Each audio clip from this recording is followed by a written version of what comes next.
Hello, everyone. Welcome to 52 Weeks of Leadership. Today is week 50, and we want to thank everyone for coming along with us on this series.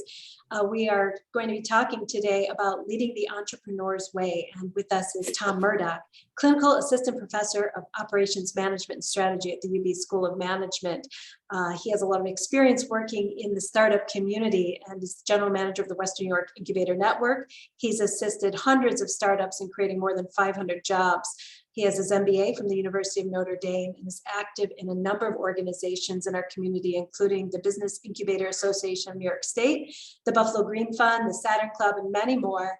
We are so pleased to have him today, and we're so thankful that Geico has been our sponsor to make this available to all. So without further ado, let's all welcome Tom Murdoch.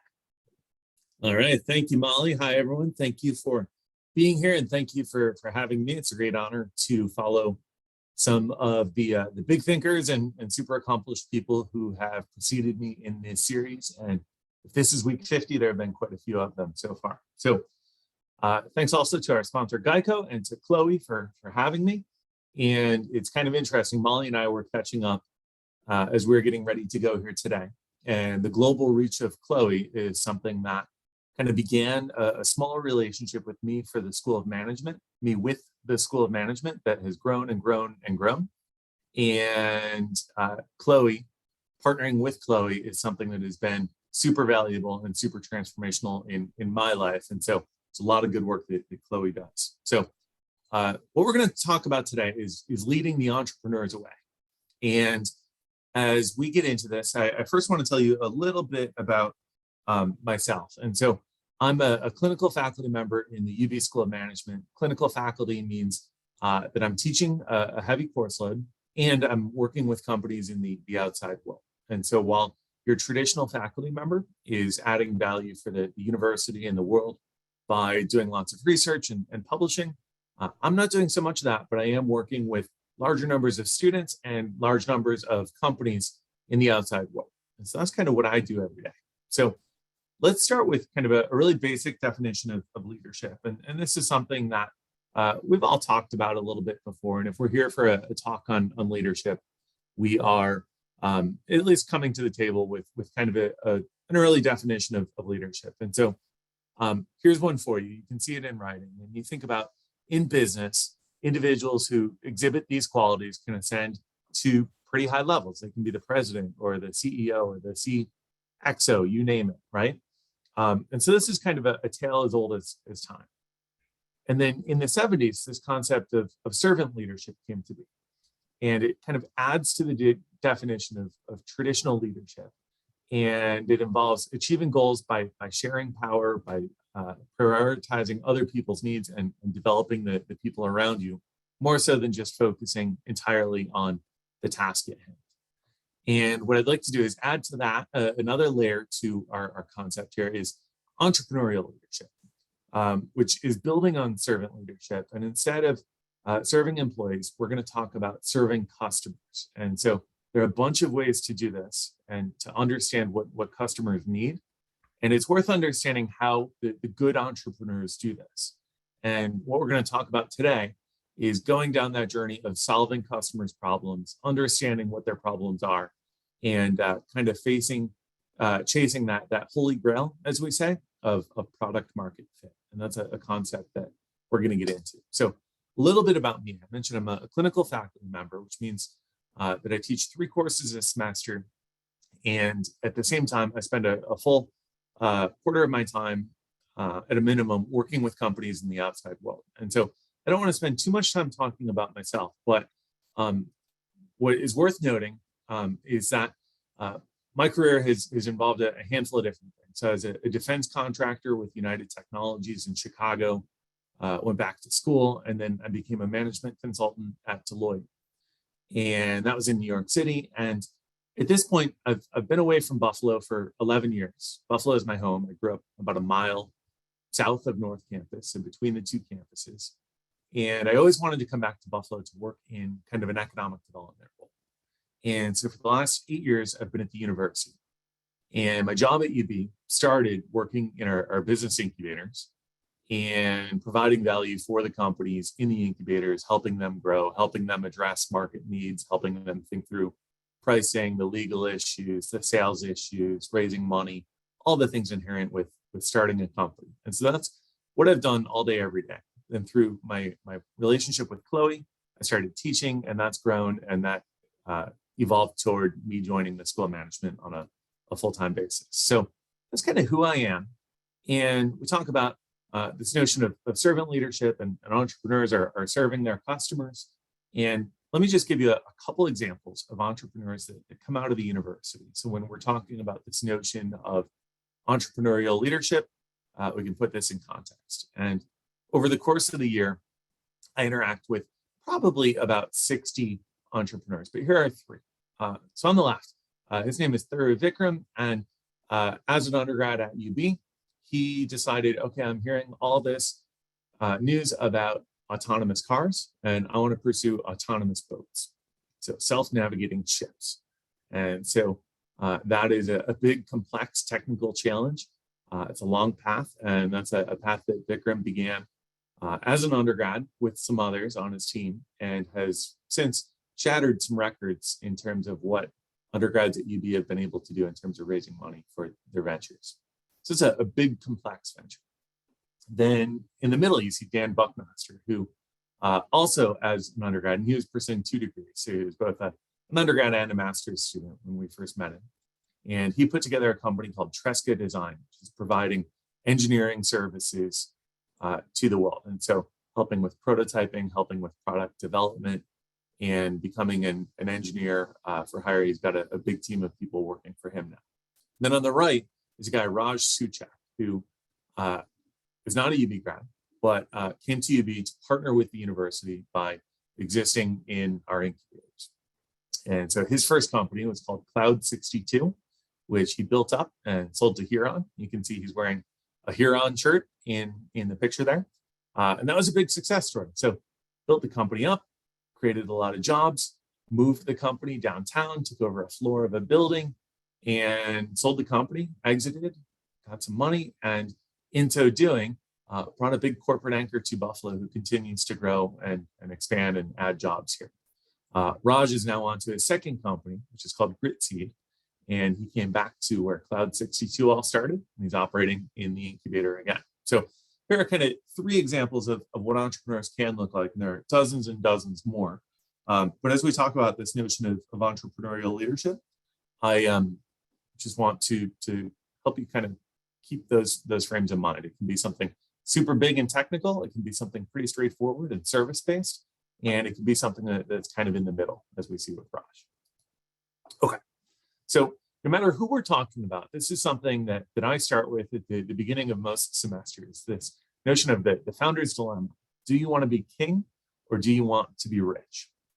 And ultimately, what it comes down to is you need to decide when you're starting a company, do you want to start a company that is going to allow you to be king? So you're going to build this company in your image. You're going to say, I want to stipulate what kind of Zoom background my employees have when they're having meetings. I want to know what color uniform everyone is wearing. I want to stipulate we're going to pick up the phone on the second ring. And so I want to be in control of this company. And if you're doing that, that means you need to be in charge. You're probably going to maintain control over the finances of the company, and you're going to make sure that you're making all decisions. So nothing wrong with that, but it probably means it's going to be a smaller company. Then you might want to go in the other direction and say, I want to use this company to become rich. And if that's the case, I know I'm going to need to give up control. I'm going to need to attract outside investors. And a point is going to come where this company outgrows my ability to lead it. And a point is probably going to come where my investors no longer want me to run the company that I started. And generally, what we see is that a company needs to go in one of these 2 directions. And you might think of like a Bezos or a Zuckerberg are the exception to this rule. And that's true. They are the exception to the rule, and there are very, very few of them. So generally, we encourage our entrepreneurs to go in one of these 2 directions. And no matter what direction you're going in, every good entrepreneur is starting his venture with customer discovery, which quite simply means getting out and talking to people about their problems, understanding their pain, their priorities, and trying to build your company in a way that is going to serve their needs. And so as we go down this path of customer discovery, this is largely what we're going to talk about today. And really what we're trying to do is go out and talk to customers in a way that is going to help us achieve product market fit. And I'm going to go into the detail of that as well.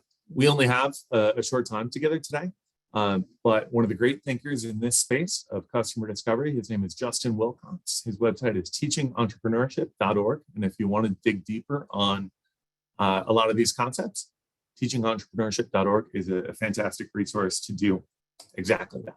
So when we think about why do companies fail, the number one reason that we see companies failing is a lack of product market fit. And so quite simply, they're working on something that the market doesn't really need. And so they've made this decision to invest their time, their money, their reputation in some product that no one is really dying to buy. And so it's kind of a sad story. And if we do customer discovery in the right way, we're going to avoid working on something that no one really cares about. So common conception about entrepreneurship is that it's super risky, right? And ultimately, if we do this right, it doesn't need to be so scary. It doesn't need to be so risky. There are a lot of essentially little experiments that we can conduct along the way to starting a business. And if we do these things in the right way, we are going to eliminate a good portion of the risk of starting a venture. And so when you think about an entrepreneur, a good entrepreneur is kind of like an architect of business, right? So they are understanding how things work together. They're understanding, we're going to put X number of people into a building, and that means we need Y number of stairs. They're understanding my client, who I'm designing a building for, needs to have a big multi-purpose room. They need lots of individual offices. And so an architect responds to those needs. And an entrepreneur is like a business architect responding to his customers' needs as well. Oh, I just clicked the wrong thing here. 1 second. There we go. Okay, so being an architect is kind of a good concept, right? And so we want to be detectives who use evidence to build a company that people are going to want. And being an architect is much better than being a fortune teller. And so what we're going to do is we're going to get out and talk to customers to understand their needs and make sure that we're building a business in their image, not based on some hunch that we have or a guess that we've made. So we don't want to be fortune tellers. Instead, we want to be architects. As we get out and do that, common notion in entrepreneurship, this is a guy, Steve Blank, who is one of the leading thinkers on the business model canvas, which is an interesting way to write business plans. And he talks about no plan survives first contact with customers. And what he means when he says that is that you're going to get out and you're going to think things about your business model. You're going to make some assumptions, and they're really going to be guesses. But when you get out and talk to customers, you're going to learn that things are very different. And so a quick example for you here, when Honda expanded into the US with their motorcycles, they thought, okay, we're just going to sell through motorcycle dealerships and we are going to take over the American market. What they learned was two things. Number one, that their customers, their customers that they wanted to have, didn't like these smaller bikes, and that the dealerships didn't like their smaller price points because they're making less money on commissions. And so essentially the market rejected what they were trying to bring to the US. And in time, what they realized from the few customers that they did have here was that they were buying these bikes to go off-road. And so they were essentially using them as dirt bikes. And once they learned that, once they got that contact, once they got that suggestion, if you will, from their customers, then they started positioning themselves differently, stopped selling through motorcycle dealerships, started selling through sporting retailers, and that provided them with a big path forward. Another famous example out there is that of YouTube. Not a lot of people know this, but YouTube actually launched on Valentine's Day in 2005 as a dating video site. And the dating aspect of YouTube never really took off, but the video sharing aspect of YouTube did. What they found was that people weren't meeting each other on YouTube, but they were really enjoying the quirky dating profiles that people put together. And so they became a video platform. And so both examples of times when a business plan really doesn't survive contact with customers. And so getting out and talking to customers is super important. So with that said, it's super important to do this because we're going to learn who our customer is. We're going to learn what is motivating them, and we're going to learn how we can help them. This is something that the founder of a company does. You can't send someone else out there to do it. You need to hear this, and it's important because we need someone who has the ability and the authority to do this, to get out and talk to customers. No, you can't send sales to do this because to a salesperson, to a hammer, the world looks like a nail, right? And to a salesperson, the world looks like a sales opportunity. And so we need to ask open-ended questions, not try and represent our product, so that we can build our product for people's needs. And if we do that, we're going to be leading the entrepreneur's way by letting our customers lead us. Cautionary tale.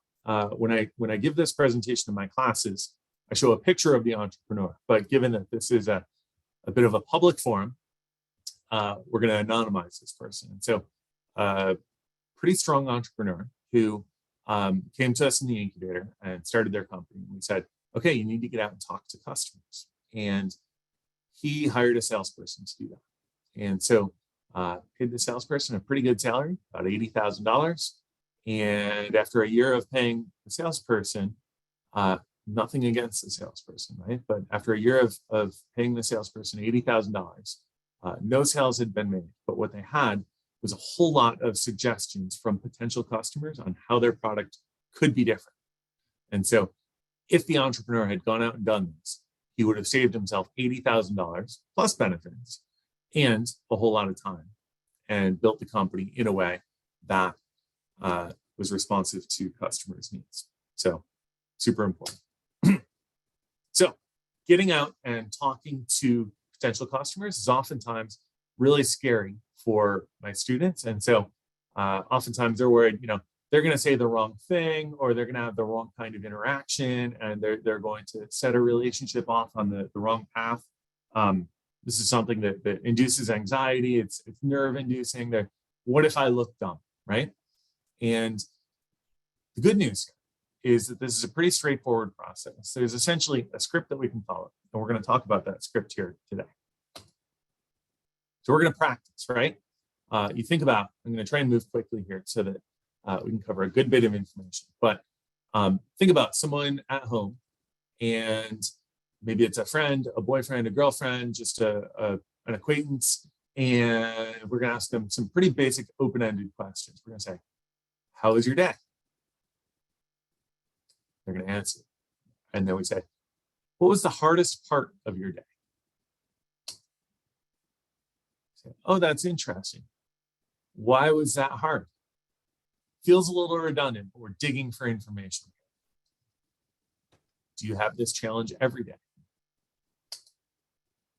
That sounds like it would be really frustrating for me. Was it for you too? We're starting to show some empathy and understanding of their situation, but we're not trying to solve it for them. What is it that you think you're going to do about that problem? So what we're doing here is that we're building a skill set. We're not proposing any solution, as I mentioned earlier. We're just listening, and we're letting them articulate a problem in their terms, and we're not providing any solutions. We're not jumping in. We're just facilitating a conversation to let them volunteer a whole bunch of super important information. They're essentially making themselves vulnerable in doing this, right? So let me give you an example. So let's say that we have an app that we want to launch, and we want to talk to them about our app. Our app is a diet app. And you think about this time of year, everyone is motivated to lose some weight. And it's going to be even more true in the new year. So we're going to launch a diet app, and we want to talk to people who are trying to lose weight. And so after some initial conversation and warming them up, we might say, are you someone who is interested in losing weight? And most people usually are going to say yes to something like that, right? And we might say, why is it hard for you lose weight? Kind of a personal question, but hopefully we've built enough of a relationship at this point that they're going to be comfortable asking. They're going to be comfortable answering, I should say. And they might say, you know, it's difficult for me to find time to go to the gym. And we'll say, oh, that's interesting. So why is that? And they're going to say, I'm kind of intimidated when I go to the gym. And we'll say, you know, do you have this challenge every time that you go to the gym? And we'll continue on in this conversation. Now, the point that I want to make is that we're launching a diet. And we are not jumping in to correct our customer that we're interviewing, even though every bit of the answers they're giving us is not about dieting, it's about going to the gym.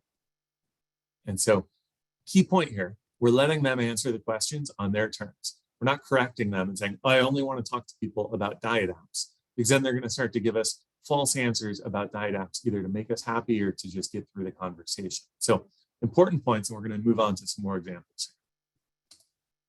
Okay, as we keep practicing, so we talked about someone in our everyday lives. Now let's think about, we're at a networking event, and these holiday parties are coming fast and furious right now, right? So we've kind of walked in, now we're going to try and run a bit. And so we've all been there, where you go to some networking event and it's, what do you do for work?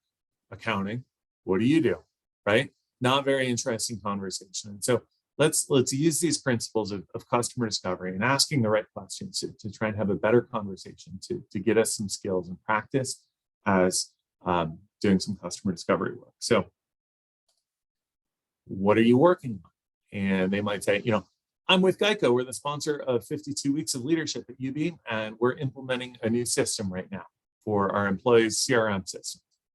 And what's the biggest challenge that you're facing? And they're going to say, well, it's difficult for us to roll out software because everyone is remote, and we went home so quickly that we don't have great records of how to of who's got what operating system, so it's difficult to push out updates. So tell me about the last time that this happened. And so they're going to say, this is our first time having this challenge. Okay, and why is that hard? Because we really need to roll out new software, and we're unable to right now. So, okay, what are the solutions that you're trying? And so here's what's interesting. If this is not a big problem for them, they're going to say, we're not trying anything, or we're hoping the problem is going to go away.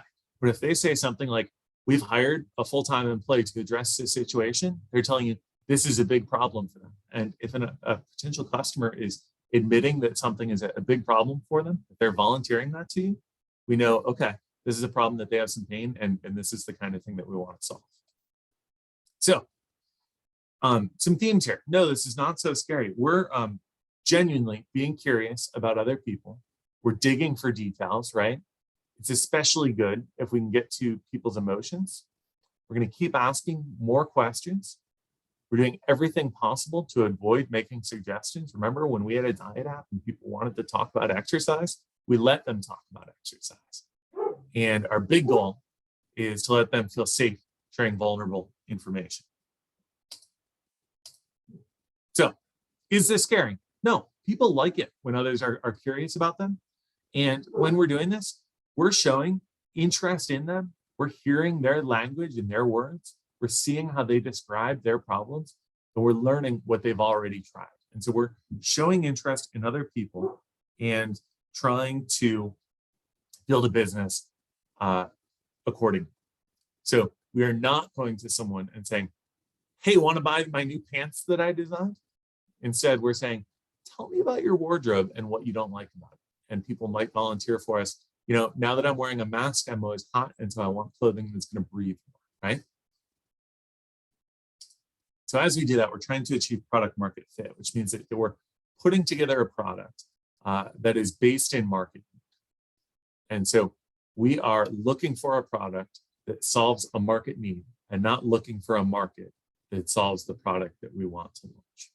So it's really simple, right? So product market fit means that we are working on a product that satisfies a strong market demand. And that's super important. Okay, as we get out, we're going to talk about who to interview. And I want to try and move quickly here, but the big thing is that we want to try and be super specific with regard to who we're going to interview, right? And so we talked about an exercise or a diet app. And do we want to interview people who exercise? No, we want to get really specific. And so we want to talk about jujitsu practitioners versus weight trainers versus street runners, right? Versus gym members. And so it's important to get specific in the kinds of people that we want to talk to when we're doing this. And okay, so we're going to get specific. And just like we didn't say, hey, want to buy my pants? We're not going to say, hey, want to buy my dog shampoo? This is Ruskin, my dog, who shows up in a lot of my talks. My students come to know him as the semester moves on. And so let's think about this. I've got a product that is dog shampoo. And I'm going to get out and talk to people. And to understand if there's someone that I want to talk to, I'm going to say, not want to buy my dog shampoo, but I'm going to say, tell me about owning a dog.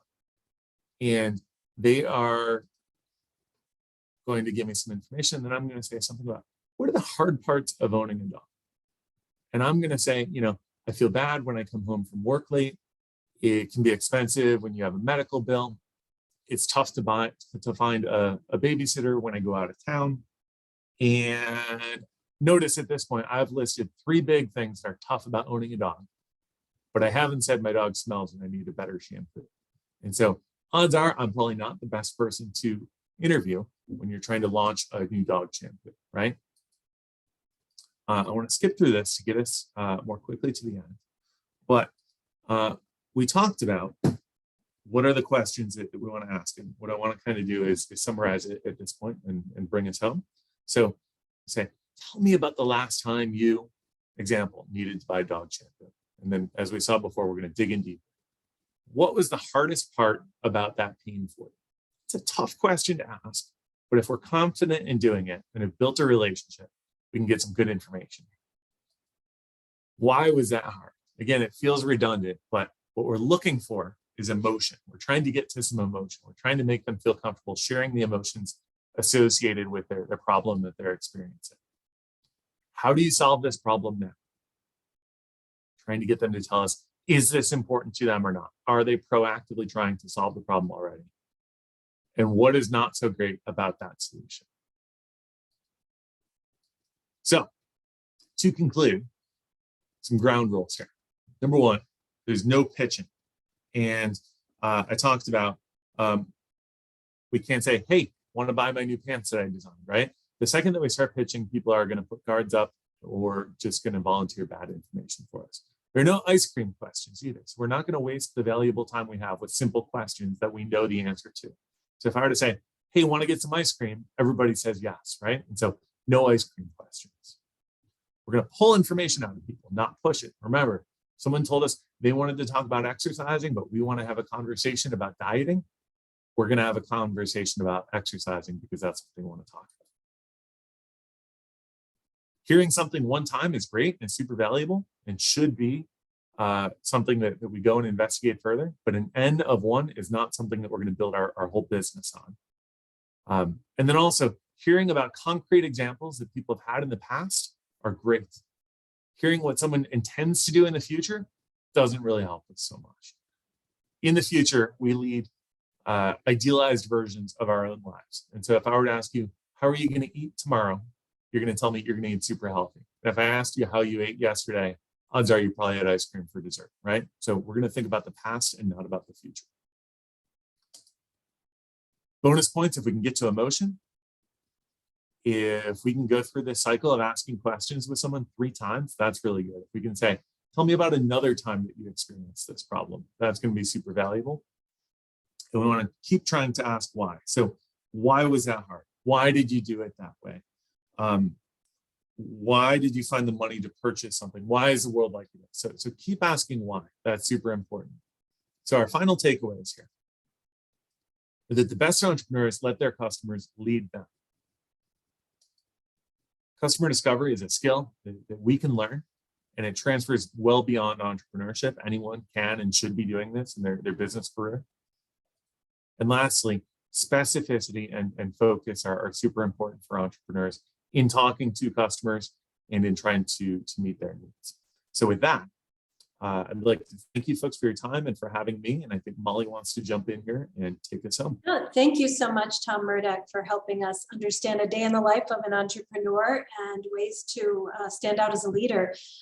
I was wondering, how important is it for entrepreneurs to surround themselves with other entrepreneurs? Is it possible that they could be getting too much advice? Is it better to have a mentor? What have you found? So that's a really interesting question. It's a couple questions there. It's super important to be surrounded by the right people. And so anything that you read about the strongest and the best entrepreneurial ecosystems the world over talk about the importance of collisions and the ability to run into other entrepreneurs. We have a good bit of that here in Western New York through different business incubators and programs for entrepreneurs. If you look at what we have accomplished on Buffalo Niagara Medical Campus, the rest of the world looks at that and calls that an innovation district. And we were way ahead of the curve in building out an innovation district.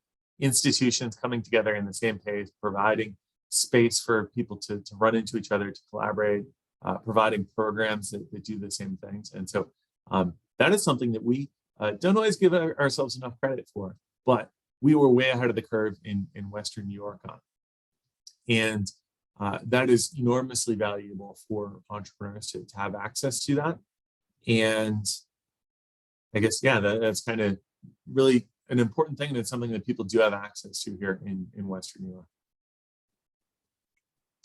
Tom, there was a question in the chat if you had any insights about Eric Yuan, the CEO of Zoom. He went from 10 million to 300 million customers practically overnight during the pandemic.